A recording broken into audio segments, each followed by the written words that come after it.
We still have one other, we still have another lab, Quest, I think, a lab You core. have to have some. Oh, yeah, I think they Right, should. so that'll add another, probably almost an equivalent amount.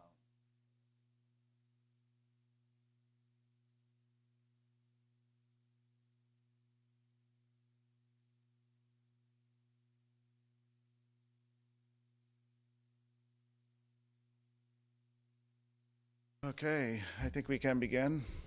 Good afternoon, everybody. My name is Peter Zanoni. I'm Corpus Christi City Manager, and we want to welcome you to this joint city and county briefing on our COVID-19 situation in the county of Nueces and in the city of Corpus Christi. I will be speaking first today and providing you some of the statistics on our tracking of those that are impacted by COVID-19. I'll be followed by Annette Rodriguez, our health director, who's going to give us an update on some of her operations, to include the drive-by testing that took place this morning, another one of those. We'll hear from Nueces County Judge Barbara Canales, who's going to give us some more information on the governor's order that was issued yesterday. And then Mayor McComb will close us out with some additional updates on city operations. So since yesterday at 4 o'clock, we have updated our numbers in terms of those that have tested positive in Nueces County, those that have COVID-19. 6 additional persons have been confirmed to be positive through our lab testing and private lab testing. That brings our total to 40 persons that are positive in Nueces County. 23, the majority of those were travel related. There's a few that are person-to-person contact. 14 of the 40 are under investigation in terms of how did they catch the virus. And so we'll learn of their reasons for catching it in the coming days as we talk to the patients.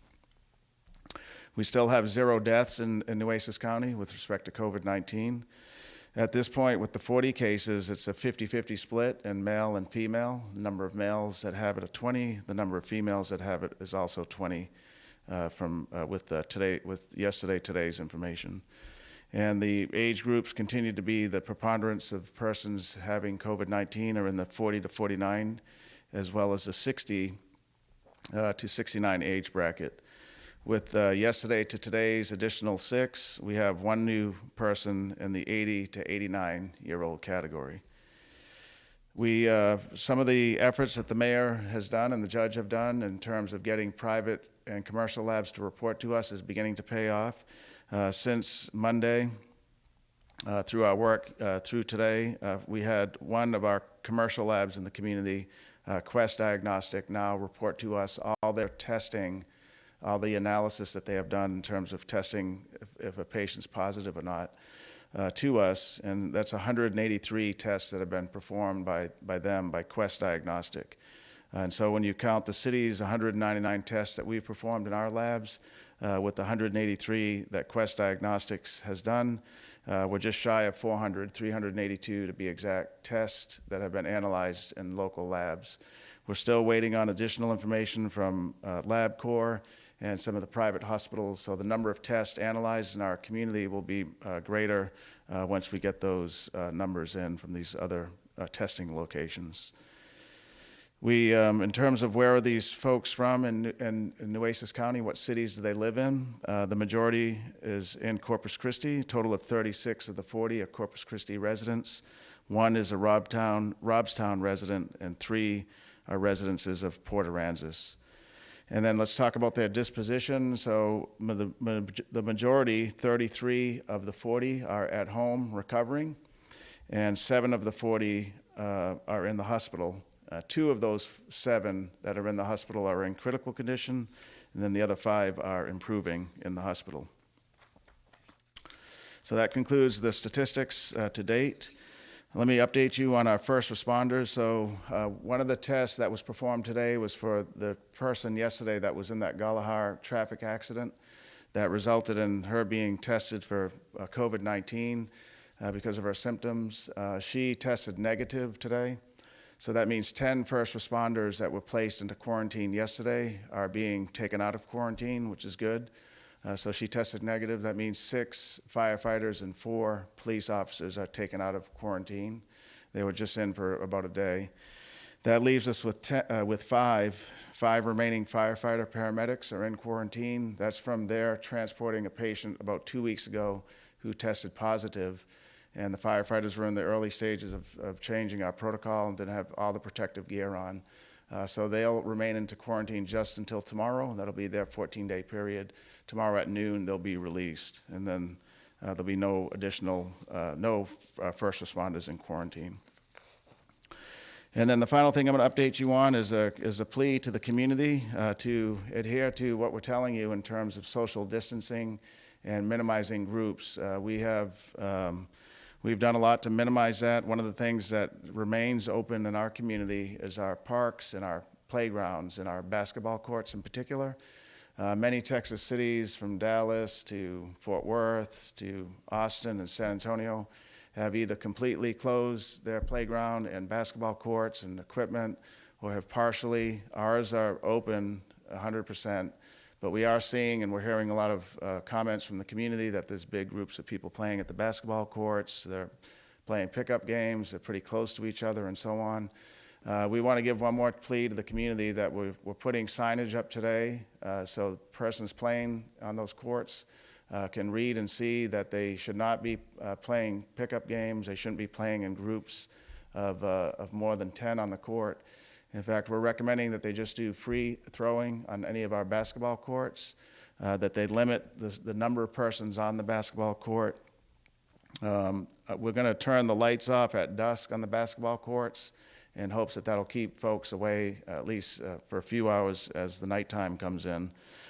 Some of the parks where we're seeing social distancing not happening today, but we need it to happen, includes right down here in Water's Edge Park, the South Bluff Park, Ben Garza and Joe Garza gyms and recreation centers with its outdoor play areas, the West Guth Park, the Lindale Park Recreation Center is a busy one. There's several basketball courts there, and then St. Andrews Park. So the message is we're going to give it one more chance here and hope that our young kids and parents that are helping guide them can encourage them to not gather in groups and rather give you an opportunity to get out there and do some free throwing and get a little exercise in. But we have to listen to these orders that are meant to protect us and protect you and protect the community. And so that means don't play in groups. Probably it's best to play with somebody that's from your family, from your home. Don't play with somebody if you don't know them, and don't get in big groups, and really probably just do 3-4 persons on the court, maybe just doing free throwing. So we'll see if that works. If it doesn't work, and if we continue to see that the social distancing and the grouping guidelines that everybody from the president to the governor to the judge and the mayor have issued aren't being followed, we'll have to go to the next step, which is probably close some of those facilities. So that concludes my operational update. We're going to turn it over now to Annette Rodriguez, our health director. En resumen, las cifras más recientes. El día de hoy se cuenta con 6 pacientes adicionales, haciendo un total de 40 personas con el virus en el condado de Nueces. No se han reportado decesos. El 50% son hombres y 50% mujeres, las personas que han sido que cuentan con el virus. Una persona se encuentra en el rango de 80 a 89 años. Asimismo, un laboratorio local está entregando resultados. Ese laboratorio local ha realizado 183 pruebas y se espera que más laboratorios locales, así como otros hospitales, entreguen información a la ciudad de Corpus Christi. De los 10 oficiales que se encontraban bajo cuarentena, 6 bomberos y 4 policías que estuvieron atendiendo a una persona después de ocurrido un accidente vial ya se encuentran fuera de la cuarentena, ya que la mujer que fue transportada resultó negativa a la presencia del virus. Le pedimos que continúe practicando el distanciamiento social.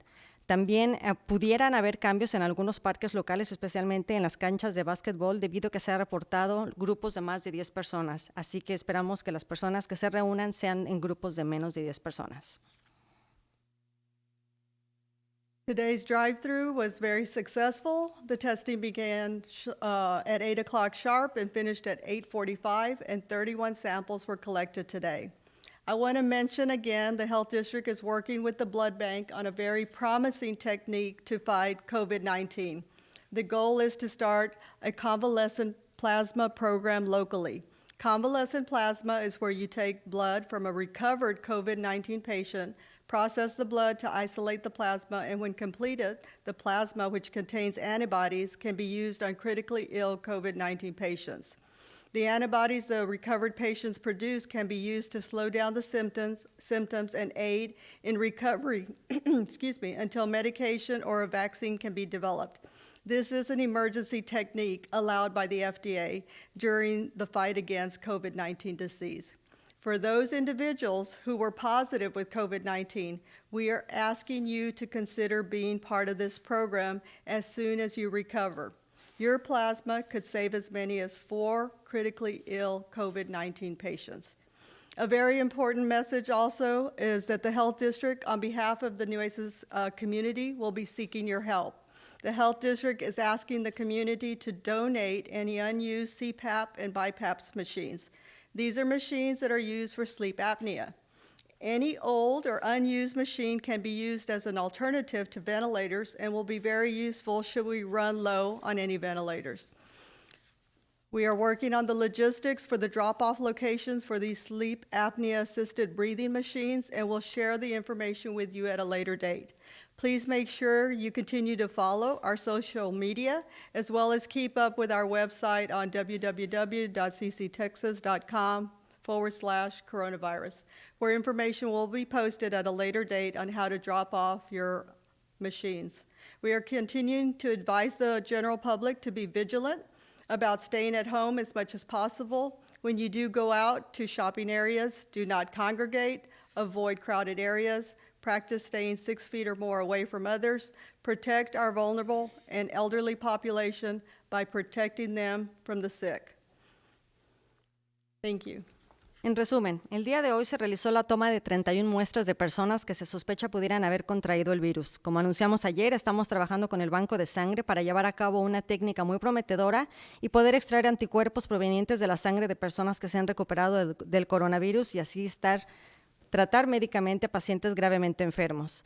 Los anticuerpos son producidos naturalmente por el cuerpo para combatir infecciones. Los pacientes recuperados produjeron estos anticuerpos mientras combatían la enfermedad. Esta es una técnica autorizada de emergencia permitida por la Administración de Alimentos y Medicamentos, o FDA.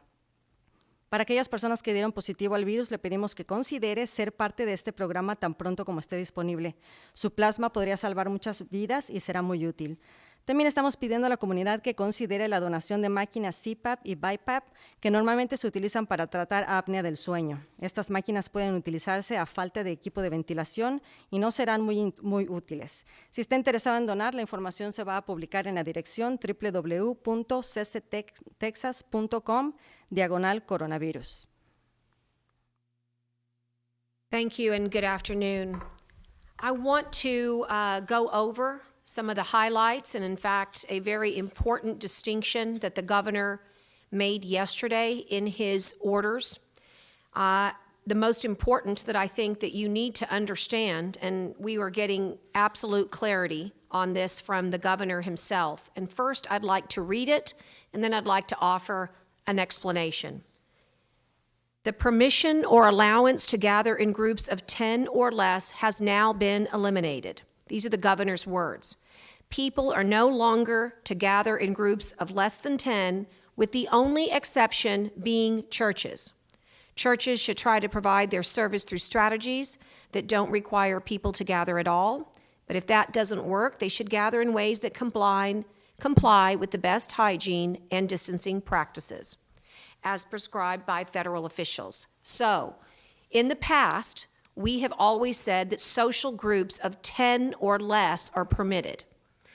Now we're saying no social gatherings at all are permitted with regards to that 10 or less. So I think this is very different than the orders we had before, and in fact create a de facto statewide stay-at-home order. Again, the most important thing is to remember that there is an exemption, and it is for a religious exemption. And this, of course, does come with a recommendation to use technology where possible, but of course, if not, to please comply with the social distance regulations and to practice all of the proper hygiene recommendations as given by federal officials. In order to help relay this message to our faith-based community. I held a conference call earlier today and invited many members of the clergy, and I will continue to do this on a regular basis as either orders change or perhaps we just need to have the opportunity to communicate with one another. I think we can learn best when we do communicate and seek guidance and counsel and input from members of our community, including spiritual leaders. So, again, this new order changes the game for us here in Nueces County, and because it does, I would like for the members of the public to know that tomorrow morning I intend to issue a media advisory that will give you time and place as I will be changing the orders for Nueces County to conform with the governor's orders. Again, in the morning, I will release the time and the place, but I'd like to inform everybody that these orders will be happening tomorrow. And again, the purpose is to conform with the governor's orders, in particularly with the exemption for religious gatherings where that 10 or more can stay in place. But for non-religious gatherings, the social gatherings of 10 and less are not allowed at all. So again, this is a big departure, and as I would say, this is definitely breaking news, so we'll want to absorb this. We'll want to ask good questions. Remember that the hotline is 414-6000. This morning, if you called, you got me. I was able to answer those phone calls, and they were great questions, and I had the opportunity, I hope, to create some confidence that I gave you an answer that then you could, react responsibly. I would also like to mention that this is a game changer for our beaches, where we said in the past that social gatherings of 10 or less would be all right. Now our beaches can stay open, but we are not going to be allowed to gather even in groups of 10 or less. So that means you are going to be running solo, biking solo, or doing these things that are social, but in groups there won't be any groups anymore. So I think this is going to be yet another adjustment in this new world we find ourselves in.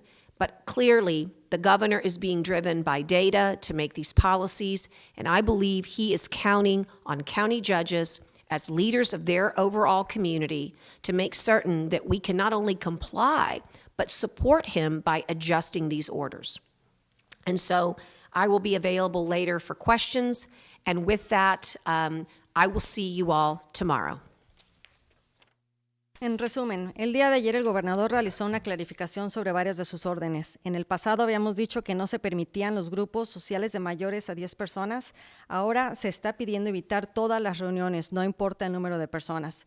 Las órdenes van a excluir a las iglesias, así que vamos a estar en contacto con clérigos. El día de mañana voy a dar un comunicado que refleje la nueva orden del gobernador y esperamos todos ajustarnos a las reglas.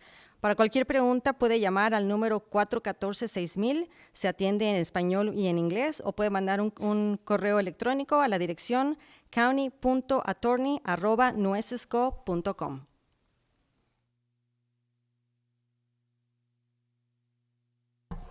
Well, thank you, and we will be getting with the judge tomorrow, or I guess when we get that, and we're all going to be singing from the same page. So the number one goal from the governor on down is safety and our health, so we want to pay attention to that.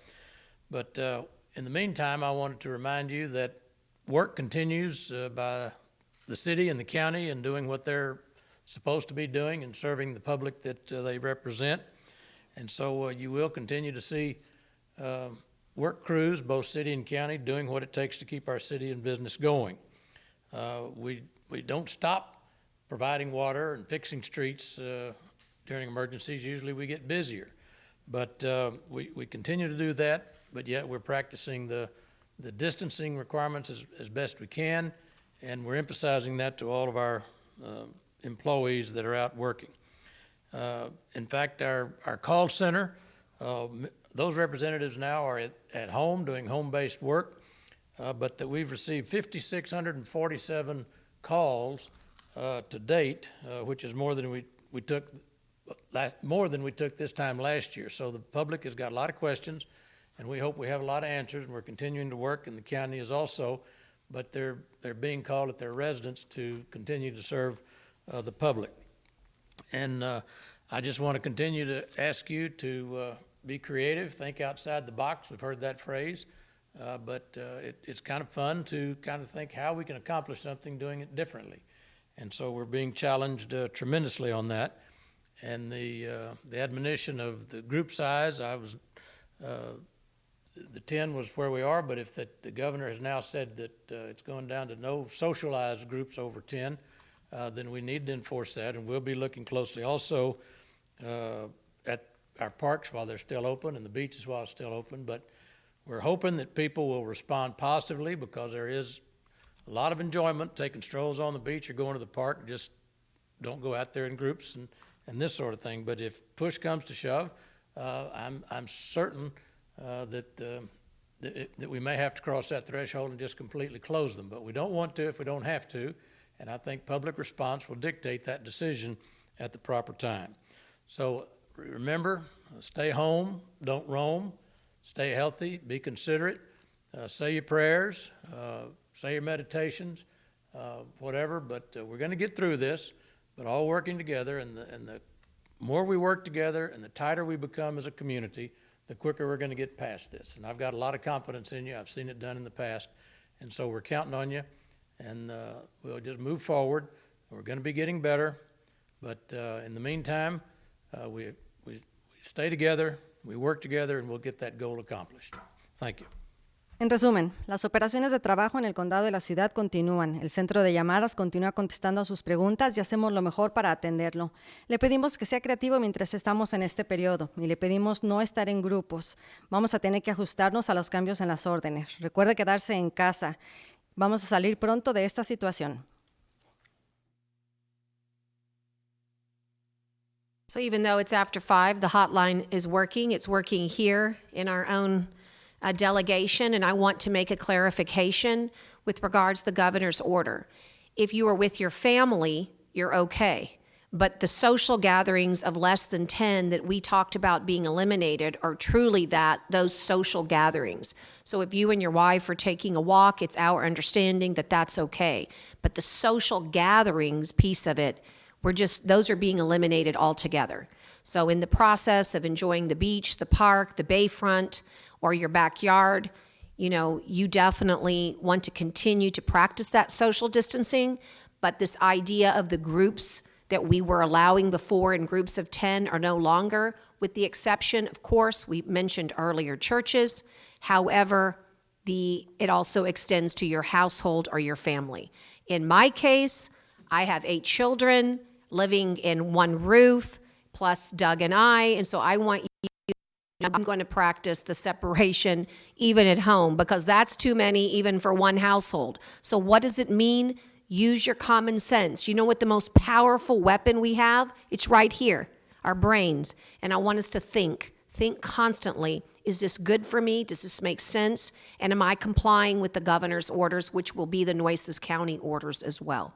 So I think it's really important that we understand them. And again, we're constantly seeking clarification. We understand if you have questions. And I want to thank the city manager for kind of making certain that we made sure that families and households know that's not what we mean by the social groups. Okay, thank you.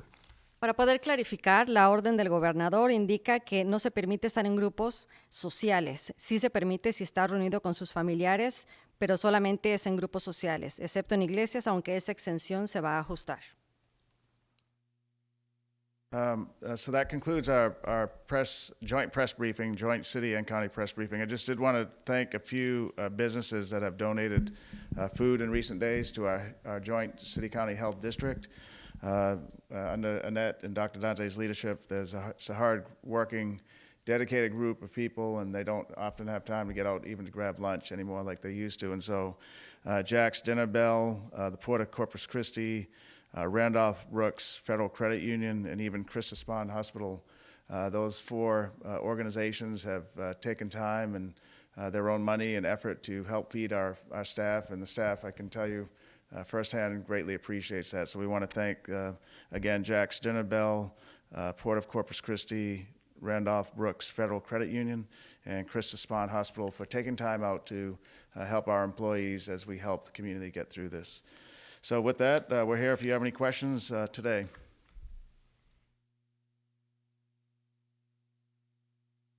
Are we good? Oh, you do have one. We need at least one. Has there been a sworn officer or a CCPD civilian that has tested positive? A sworn officer or a CC, there is a, right, in the police department, an employee has tested, either is being tested, or, where's that, are they confirmed positive? Yeah, no, we don't have it. No, we don't have their test back yet, though. There is, I think there's a